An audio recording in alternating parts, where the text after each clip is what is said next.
Selamat pagi saudara-saudara yang terkasih dalam nama Tuhan Yesus Kristus. Kita akan merenungkan sebentar kebenaran firman Tuhan. Mari kita bersama-sama berdoa. Kita berdoa. Tuhan Yesus yang baik, terima kasih atas hari baru yang Tuhan beri bagi kami.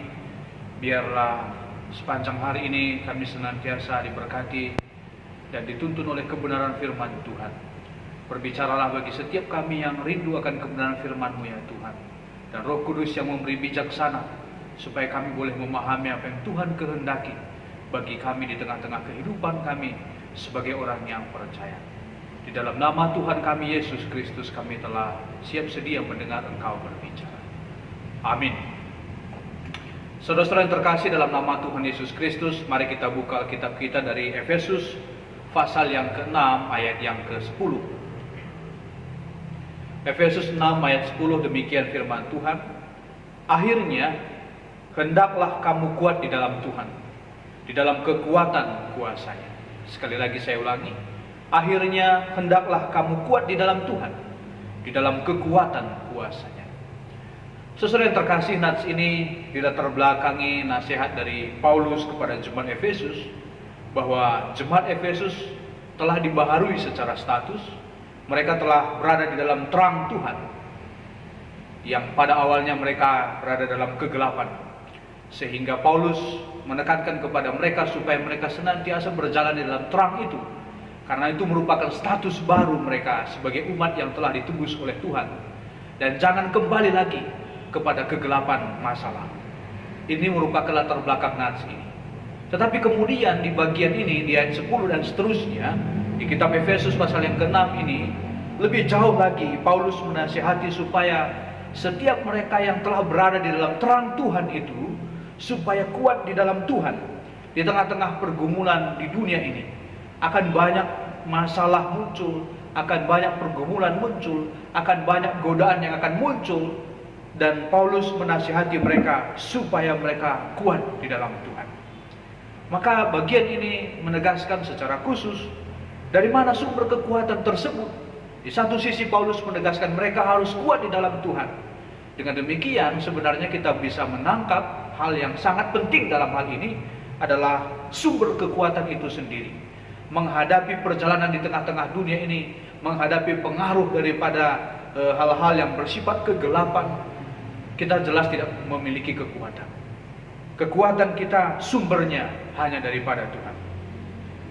Kita telah baca tadi dengan kata akhirnya, itu sedang menunjukkan kepada kita bahwa apa yang benar-benar harus kita kerjakan. Seolah-olah Paulus sedang menegaskan ini yang sangat penting, yang harus dikerjakan oleh setiap kita. Itu berarti bahwa pada hakikatnya kita tidak memiliki kekuatan yang sempurna. Dengan Paulus mengatakan hendaklah kamu kuat di dalam Tuhan, di dalam kekuatan kuasa-Nya, maka Paulus sebenarnya sedang menyatakan siapa kesejatian diri kita, bahwa kita tidak memiliki kekuatan yang sempurna selain daripada kekuatan yang berasal daripada Tuhan. Kita juga harus menyadari bahwa setiap kita pada dasarnya adalah orang yang lemah, apalagi di tengah-tengah pergumulan, apalagi di tengah-tengah godaan kembali kepada kehidupan masa lalu yang penuh dengan kegelapan. Oleh sebab itu Paulus dalam firman ini menegaskan kepada kita, firman Tuhan menegaskan bahwa jangan mengandalkan kekuatan sendiri. Andalkan kekuatan di dalam Tuhan, di dalam kekuatan kuasa-Nya. Kata hendaklah kamu kuat di dalam Tuhan ini memiliki arti dasar yang sangat penting untuk kita pahami. Arti dasarnya adalah berilah dirimu dikuatkan oleh Tuhan. Artinya ada penyerahan di sana, penyerahan diri kepada Tuhan. Dengan kata hendaklah kamu kuat di dalam Tuhan, kata dasarnya sama dengan berilah dirimu dikuatkan oleh Tuhan. Ada penyerahan diri kepada Tuhan. Jelas kita harus juga sadar bahwa berserah kepada Tuhan berbeda dengan pasrah. Itu jelas tentu berbeda. Dan bagaimana menyerahkan diri kepada Tuhan? Apakah sekedar menyerahkan diri begitu saja, memberi diri kepada Tuhan? Tentu tidak.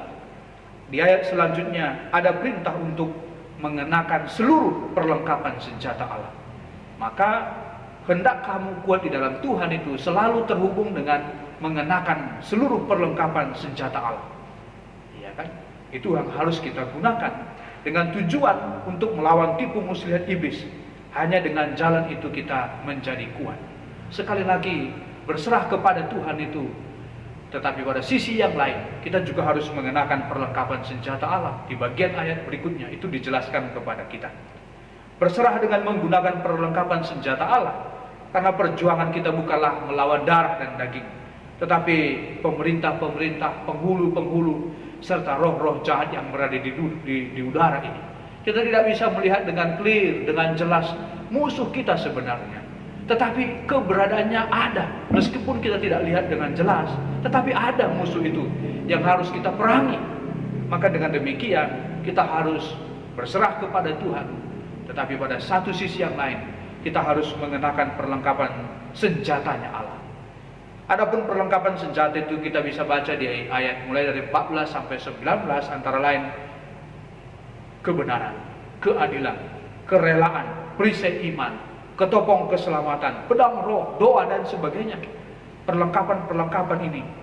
Dan di ayat 13 kalau kita baca, ada semacam peringatan untuk memakai dan mengambil seluruh perlengkapan tersebut.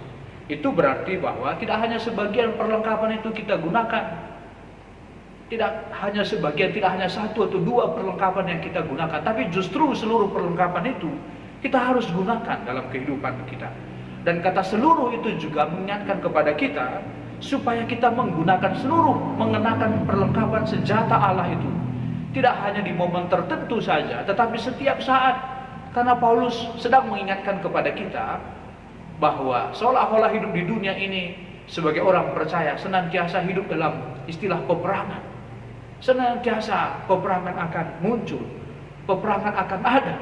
Oleh sebab itu saya pikir tidak ada tentara yang, kalau di dunia perang tidak ada tentara yang santai-santai, tidak ada tentara yang tidak waspada, tidak berjaga-jaga.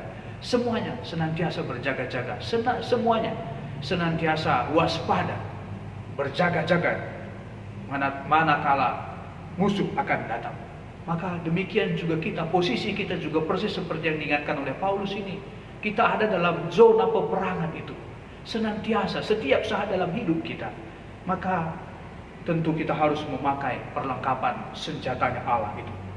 Bagian ini sebenarnya mengingatkan kepada kita, saudara yang terkasih, untuk berjaga-jaga. Artinya menjadi Kristen yang selalu waspada setiap saat. Karena digambarkan dalam situasi peperangan tersebut. Bisa kita bayangkan dalam peperangan tadi, tidak ada orang yang tidak berjaga-jaga. Maka saudara yang terkasih dalam nama Tuhan Yesus Kristus, jangan kita berpikir bahwa peperangan ini hanya antara Allah dan iblis.